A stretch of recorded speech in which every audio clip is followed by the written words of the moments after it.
libreng 18650 battery nang hindi tayo bumibili. Marami yan sa defective laptop battery. Nandito lang siya sa loob.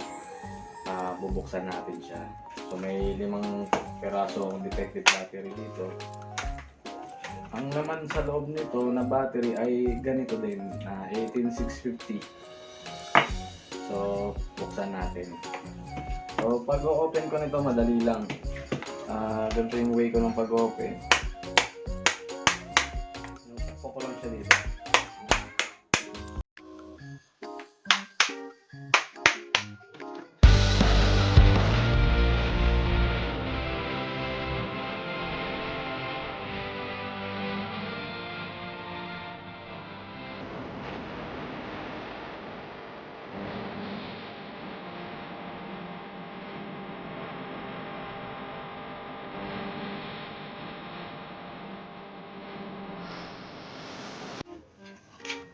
Nabuksan ko na mga tricks and tips.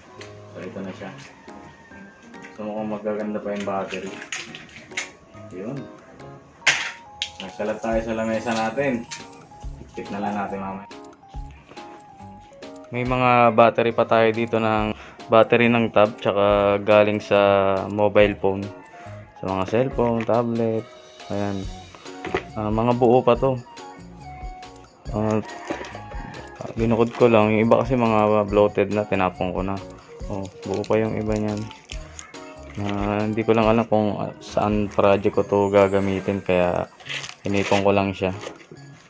So pag may naisip na akong project, DIY project na pwedeng gamitan ito, dito lang ako kukuha. May nakita akong mga may corrosion na battery. So hindi ko na sinama to kasi defective barado. Ayan, kita nyo ba? Ayan. Ito siguro yung naging cause kaya nasira yung battery pack ng laptop kung saan nakalagay ito dati. Ayan, itatapon lang natin to sa safe kasi baka may charge pa, sumabog. Ito yung mga battery na nahiwalay natin galing dun sa battery pack at may ilalagdag pa sana ako. Ito yung DIY ko dati na siguro mga 3 years na sa akin to. Matagal ko rin nagamit kaya lang bigla na lang nasira na hindi ko na ma-charge. Hindi ko alam kung sa charging port na ginawa ko or tong mga battery cell niya baka na-defect na. So i-DIY ko na lang din to. At babaklasin ko yung mga battery, sasama ko rito kung ano pa yung magagamit. So baklasin ko muna ulit. So dagdagan natin to mga ka-tricks and tips. Ito yung mga battery na nakita ko dyan. Itong may positive light, ito yung sinama ko sa pag-demo ko nung sa DIY ko na charger na ginamitan ko ng TP4056. Ito yun. So iwalay ko na to, good yan. Ito hindi ko alam kasi hindi ko pa to na-check. Check na lang natin. Mga ka-tricks and tips, siya nga pala. Yung board na nakuha natin sa battery pack, hindi ko kasi tinatapon yun, tinatago ko lang o sinasama ko dun sa mga collection ko ng mga board. Tinatabi ko kasi may nagagamit pa ako dito, like yung MOSFET at saka ito, magagamit to sa mga DIY project. Tong thermal sensor na to, ito yan, tong BM o battery management system, kinukulik ko rin to. So tago ko rin to kasi baka buo pa to. Thank you for watching mga ka-tricks and tips. Salamat sa suporta nyo. May mga video na po akong nagawa dito sa channel natin. Pwede nyo po siyang bisitahin. May tutorial din po ako tungkol sa mobile phone kung paano mag-repair at mga DIY natin na nai-upload ko. Pipilitin natin mag-upload para dumami ang video natin. So keep on watching lang guys. Maraming salamat sa inyo. Thank you. Mga battery na sort natin kanina sa battery pack. At i-test natin sila isa-isa kung ano yung pwede pang magamit at ano yung hindi na pwede. So meron dito na bagsak yung mga voltage, meron dito na pasado pa, nasa 3 volt pataas volts, depende. Basta itetest naman natin siya kung mag-charge siya or hindi siya self discharge. So may ganito kasing battery na pag charge mo, pag iniwan mo ng ilang days, bumababa ng kanya yung voltage. So ang tawag dun is self discharge. So i-consider natin na defective yun. Kailangan pag charge natin, halimbawa umabot siya ng 4.2, which is full charge siya, tinis natin ng on the next day or on the next day pa, ganun pa rin siya. So yun yung good na battle, yun yung ihiwalay natin. So ngayon ang gagawin lang natin, isusort lang natin yung mga 3 volt or 2.8, mga ganyan, ibubukod natin. So yung mas mababa doon, ihiwalay natin, itatry natin i-charge. So bago natin gawin yun, may napapansin ba kayong board sa loob ng battery pag nagbabaklas tayo? Naalala nyo yung tinago ko kanina ng mga board, protection board. So ito yun.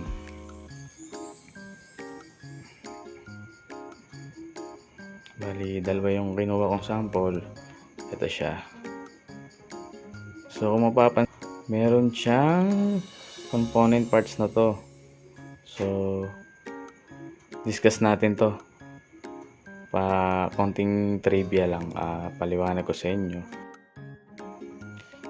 Explain ko mga ka-tricks and picks. Alam nyo ba na pag walang BMS na naka-install sa loob ng battery pack ay walang protection ng battery? Yes, tama. Ang BMS o Battery Management System ay protection board. Si BMS kasi ang pinaka-monitor sa loob ng battery pack natin. Kung mapapansin nyo mga ka-tricks, may component na nakadikit sa battery pag binuksan natin yung kulay itim. So ito yun, sensor yan. Sensor to mga ka-tricks and picks, hindi to basta component lang na naka-install. So may function yan. So explain ko kung ano yung function nya. Bali nakadikit to sa gilid ng battery.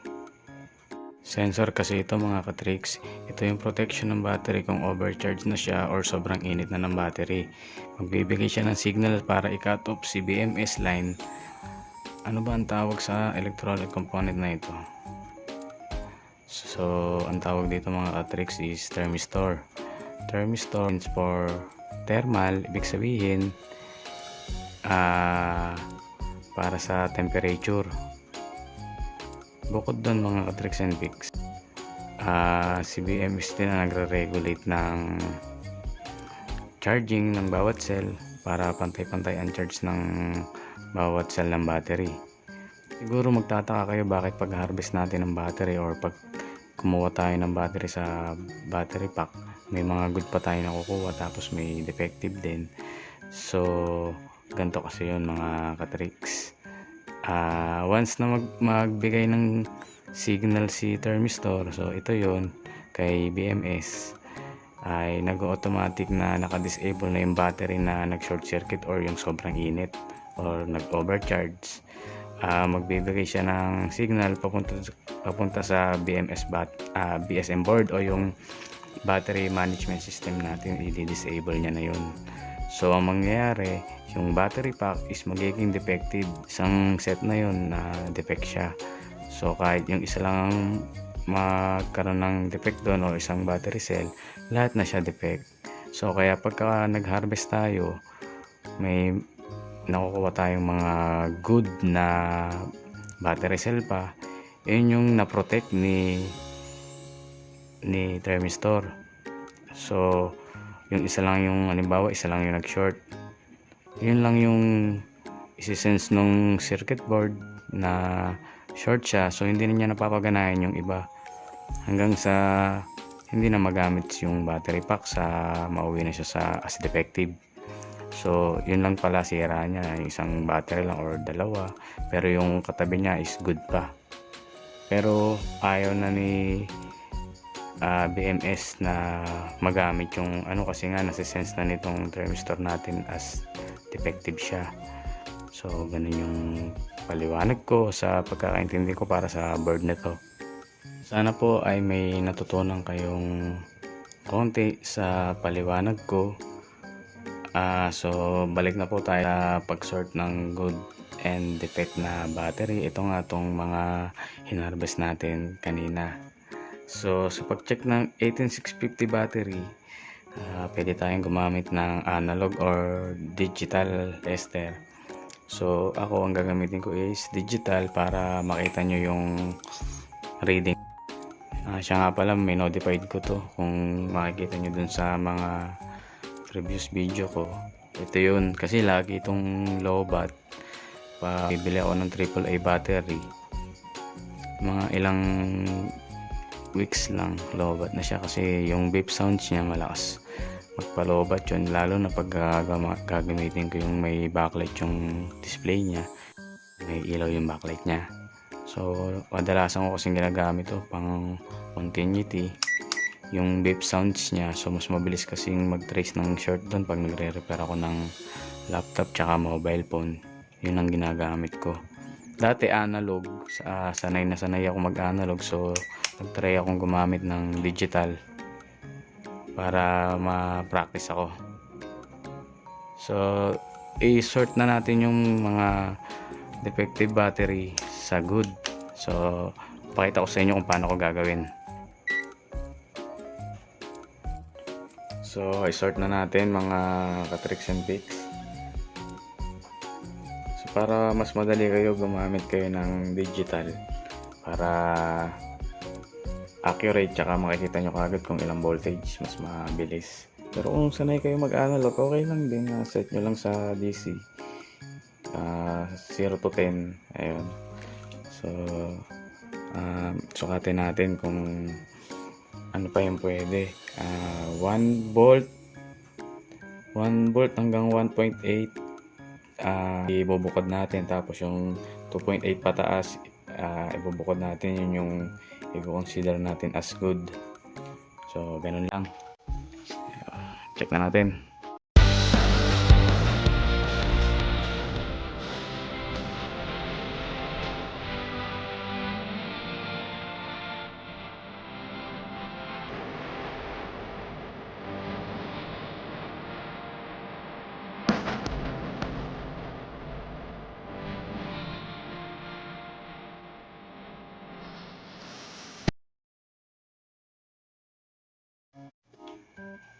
Di ba kayo nagtataka mga ka-tricks and picks, bakit iba-iba kulay niyan? Iba-iba kasi manufactured niyan. So mayroong gumawa ng LG, katulad nito LG, tapos may nakita pa ako ritong brand ng Sanyo at saka Samsung. Kita nyo ba? So Samsung. So ito Samsung. Tapos may Sanyo pa, kaso transparent yung print niya. Ewan ko kung makikita sa camera. Nasaan na ba yun? Ito.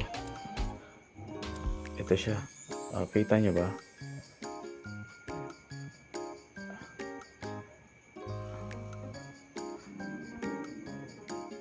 Hirap talaga pagka bago kang vlogger o content creator, wala pang camera, mobile phone lang kasi gamit ko. So tiyaga muna tayo sa ganito hanggang lumaki yung channel natin.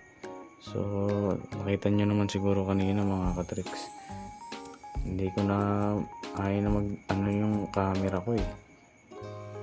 Ayun, so asan na siya? Ayun, Sanyo, kita nyo ba? Ito yung Sanyo. So yung iba dyan, naku, saan ko ba kinuha to? Dito ata. So siya nga pala, may mapapansin kayo dyan, may fake din kasi na ganito. So paano nyo ba malalaman yung fake sa hindi? Sa pamamagitan lang ng weight nya. Ibig sabihin kung mabigat o hindi, katulad nito. Ito nakuha ko to sa mga sa mga generic na power bank. Ang gaan nito, ikumpara natin sa laptop battery. So ito, Ang bigat talaga nito, mas mabigat siya. So kung may weight pang timbang tayo, pwede natin ikumpara. Pero sa ganito pa lang malalaman mo na ang gaan nito. Ito yung galing sa battery pack. Sa mga battery ng laptop, mabigat siya. So ito yung consider as good natin. So check naman natin sa taas. Nga pala, naintindihan nyo ba yung paliwanag ko sa mga ka-tricks and pics? Pwede nyo na lang ulitin yung video para ma-review kayo. Kasi baka mabilis yung paliwanag ko. So check natin to. 3.7, so good. Siya nga pala, may polarity to mga ka-tricks sa mga beginners pa lang o baguhan. May polarity po ito. So ito yung positive terminal ng battery. Tapos yung sa likod, yung flat surface nya, ayan po yung negative. So tatandaan nyo yan, pag i-install nyo to sa power bank, hindi pwede magkabaliktad to kasi mataas din ang ampere na battery na to. So ingat sa polarity, baka biglang sumabog yung battery. So tuloy na natin.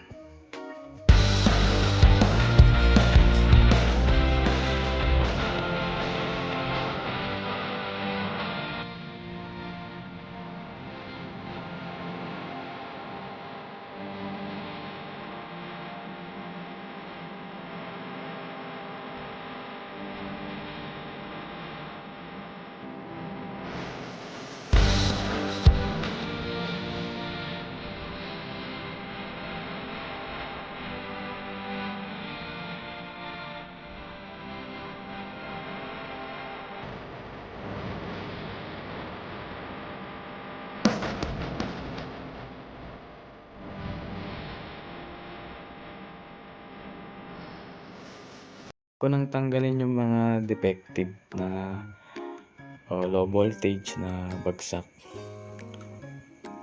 Yan. So ito yan. So hindi kaya mapalit. Tsaka ito. So ito yung i-recharge natin. So hindi ko pa masasabing good talaga yan. Kailangan yan fully charge natin. Tapos wait natin ng mga 2 days kung magsa-self-discharge siya. So, halimbawa na full charge siya ng 4.2. Kailangan within 2 days pag-check natin, ganun pa rin siya. Hindi siya nabawasan. So, yun yung good. Tapos, ito tanggalin na natin.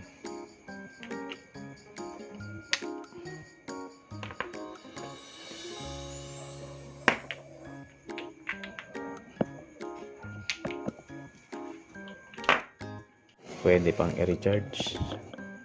So ilang piraso yan? 5, 10, 14. So halos kalahati kasi ano yun 29 o 30. So pwede pa. Yun lang mga tricks and pics. I-recharge ko muna itong mga battery to at titignan ko kung may magagamit para di na to. Siya nga pala, kung hindi ka pa nakasubscribe sa channel ko at nagustuhan mo naman yung video natin, huwag kang mahiyang mag-subscribe. Libre naman yan. Maraming salamat sa panonood nyo. Sana may natutunan kayo sa video ko. Medyo mahaba-haba yung video natin. Maraming salamat sa inyo. Hanggang sa susunod na video ulit natin, pipilitin natin mag-upload lagi para marami tayong may content at maraming manood sa atin. Maraming salamat sa inyo mga ka-tricks and pics.